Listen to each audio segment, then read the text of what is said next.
The sheriff stood on my cabin deck while 6 HOA staff spread out across my land, snapping photos, measuring posts, talking into radios like this place already belonged to them. He tapped the paper once. "Mr. Mercer, this structure is flagged for removal. 8 years. 8 years of hand-cut logs, frozen winters, busted knuckles, my dream cabin standing exactly where I built it."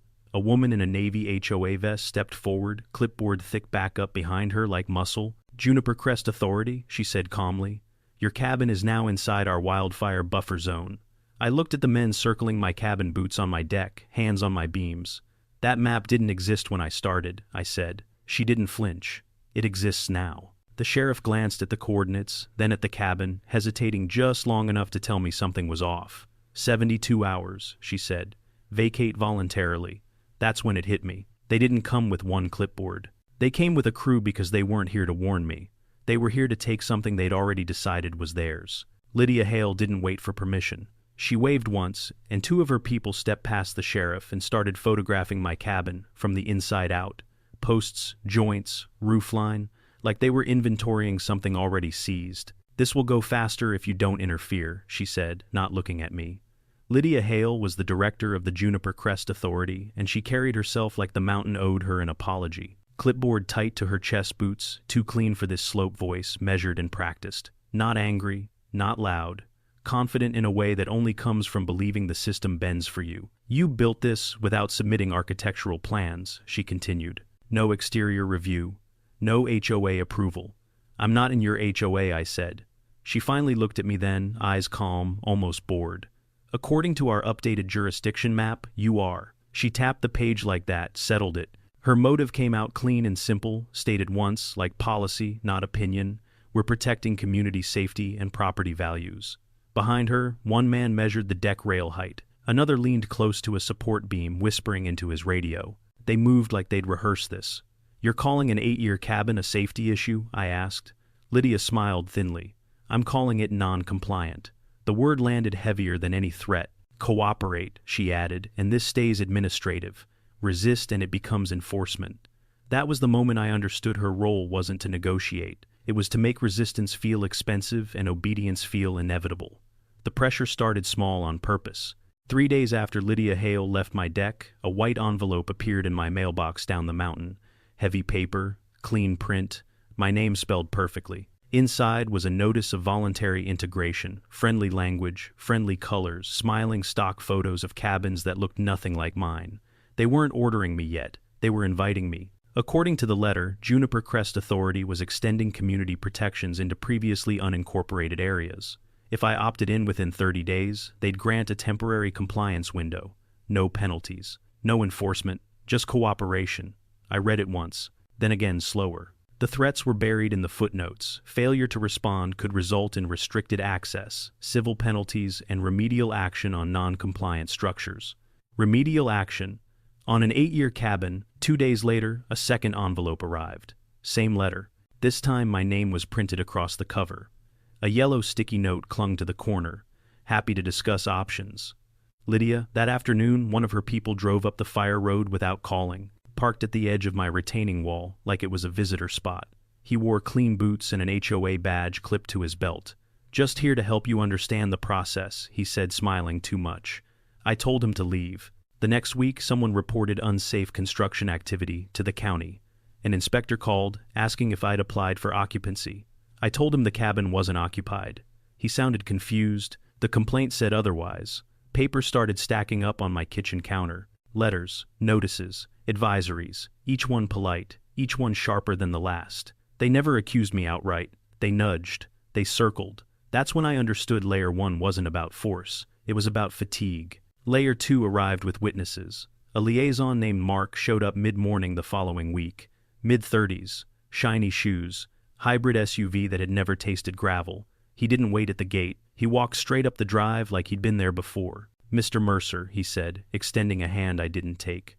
"Juniper Crest Community Relations." He talked while I worked as if silence made him nervous. Fire mitigation, environmental responsibility, resale values, liability exposure. Words stacked, carefully designed to sound reasonable without ever saying what they wanted. "No one wants to tear anything down," he said, glancing at the cabin. "It's impressive work. I stopped sanding. Then stop acting like you own it, I said. Mark chuckled, then recovered. We're just trying to bring you into alignment with the neighborhood. What neighborhood? I asked. There's nothing but rock and canyon out here. He smiled thinner this time. Developments expand. That was the first time someone said it out loud. 2 days later, certified mail arrived from a law firm I'd never heard of. The letterhead listed 3 attorneys. The tone was calm, almost bored. It outlined potential fines for unpermitted development inside a wildfire buffer zone. Estimated exposure, low 6 figures. The board was involved now. Emails followed. Not from Lydia directly, she stayed above it, but from compliance officers and review coordinators. Different names. Same language, same deadlines, same map attached every time. I pulled the map up on my laptop and stared at it longer than I should have. Pastel blocks, clean lines, my cabin outlined in black, a thin slice of pink cutting just enough into the footprint to matter. It looked intentional. That night my wife asked the question she'd been holding back. How bad is this? Not bad, I said. Then corrected myself. Not loud yet. Because real enforcement doesn't whisper. Systems whisper first. The final move of Layer 2 came quietly. A notice appeared on the county portal filed anonymously, claiming my cabin posed a fire hazard and obstructed emergency access. The language was almost word for word what Lydia had said on my deck. That's when it stopped feeling like harassment.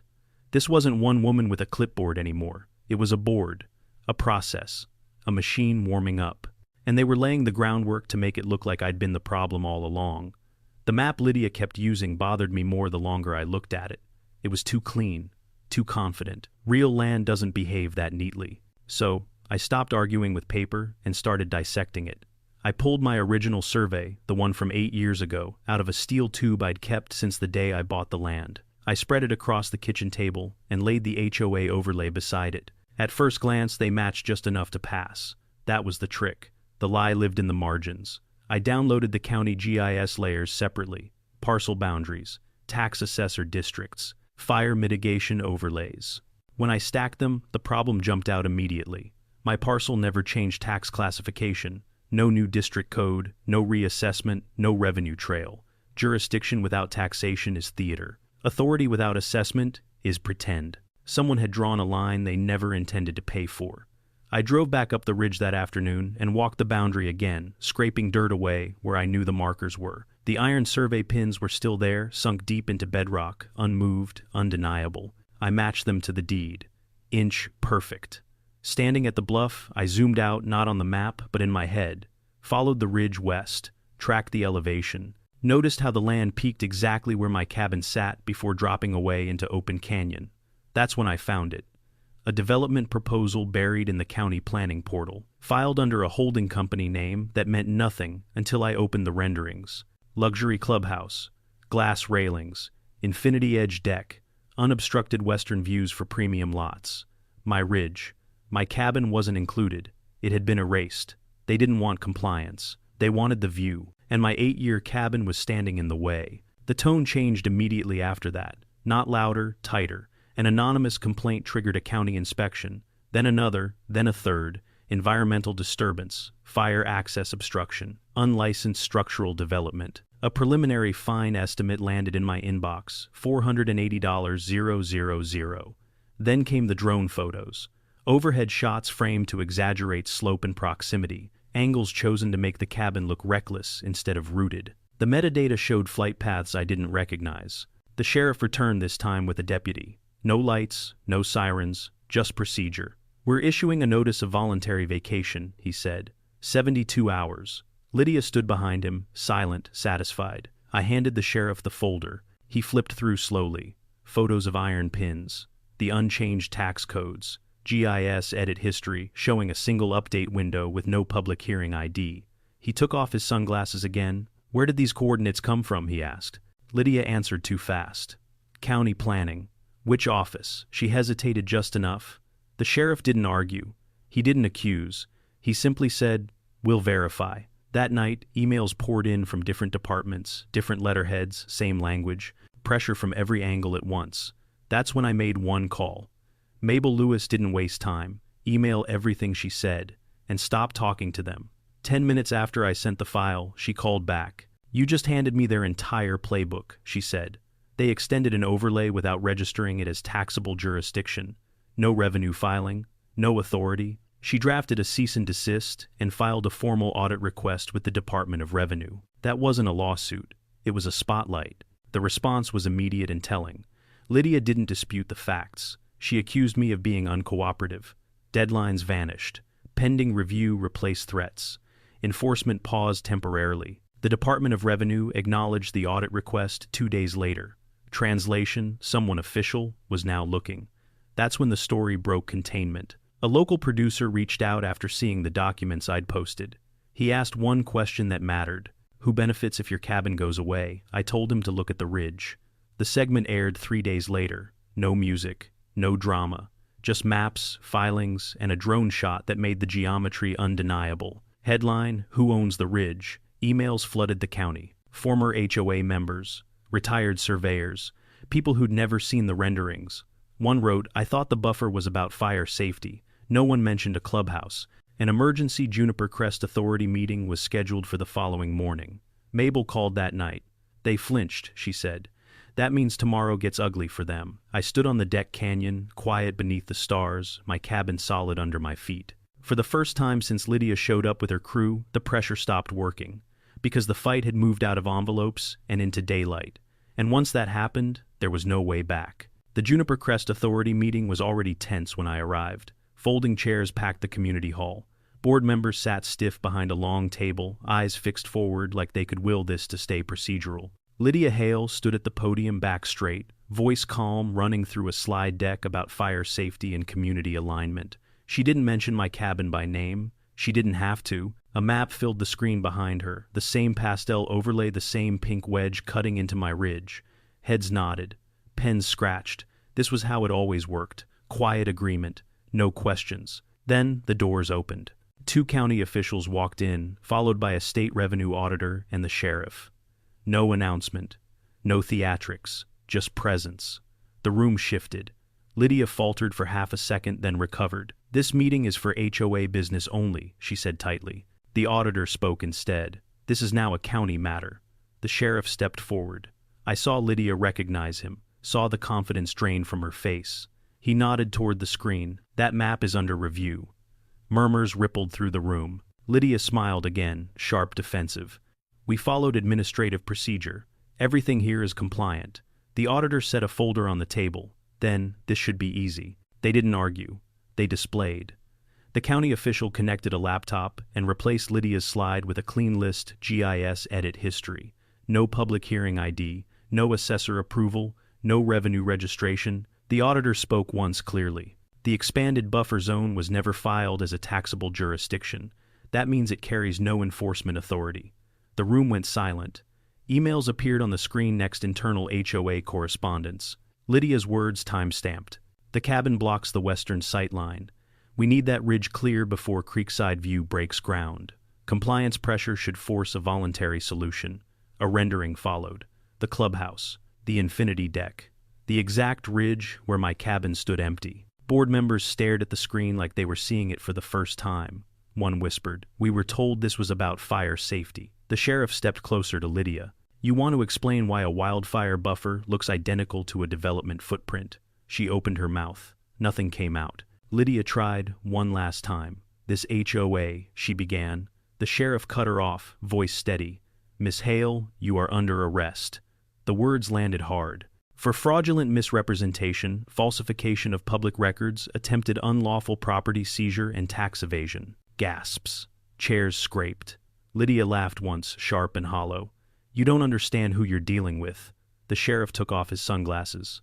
"I understand exactly." He cuffed her while the auditor read the formal suspension of Juniper Crest Authority's enforcement powers. The board chair slumped back in his seat, pale. As Lydia was led away, she twisted toward me across the room, eyes burning. "You think you've won?" she snapped. "That cabin was just an obstacle." Obstacle. The word hung there, thin, ugly, exposed. The sheriff turned to me once the doors closed. "Your title stands," he said, "clean and unbroken. All actions tied to that overlay are void." The room exhaled all at once. No cheers, no applause, just the sound of a system finally snapping back into place. No one rushed for the exits after Lydia was taken away. The room stayed still like it needed a moment to relearn how quiet was supposed to feel. A few board members avoided eye contact. Others stared at the empty podium, processing how close they'd come to signing their names onto something that would have swallowed them too. Neighbors started speaking, not loudly, not all at once. One man admitted he'd received similar voluntary integration letters months earlier and paid just to make them stop. A woman near the back said she'd questioned the buffer expansion and was told she didn't understand planning. I felt the tension lift in small physical ways, shoulders dropping, hands unclenching, breaths finally taken all the way in. The sheriff stood near the door, not watching anyone, just present. For the first time in weeks, I wasn't bracing for the next envelope or the next visit. The fight hadn't ended because someone won an argument. It ended because the room finally saw the same thing at the same time. The county official took a call on speaker at the end of the table. The voice on the other end was flat practiced. An emergency injunction had been granted. All Juniper Crest Authority enforcement actions tied to the expanded buffer were immediately void. Restitution would be issued for documented losses, legal fees included. A separate investigation into tax exposure and back filings was opened effective immediately. The auditor followed with a short statement reading directly from a prepared notice. Any future boundary expansion would require full public notice, opt-in signatures from affected landowners, third-party survey verification, state revenue registration before enforcement. No exceptions. The board chair nodded as if each word weighed a pound. Someone asked what happened to the Creekside View project. The answer came clean, and final permits suspended pending review. No timeline, no promises, just a stop. It wasn't dramatic. It didn't need to be. The law doesn't shout when it's working. It closes doors quietly and locks them. I stepped outside while the officials finished paperwork. Phone buzzing once in my pocket with a message from Mabel. "You're clear. Go home." The air felt different, not victorious, just honest again. I could see the ridge from the parking lot, the line of trees cutting clean against the sky, unchanged by maps or meetings. Someone had taped Lydia's overlay printout to a bulletin board by the exit, probably without thinking. I took it down, folded it once, and slipped it into my jacket, not as a trophy, but as a reminder of how close paper came to moving stone. Back at the cabin, later that evening, same day, same quiet, I ran my hand along the railing I'd worn smooth over 8 years. The house stood exactly where it always had beams, true joints, tight, built to fit the mountain instead of dominate it. Nothing new needed building. Nothing needed proving.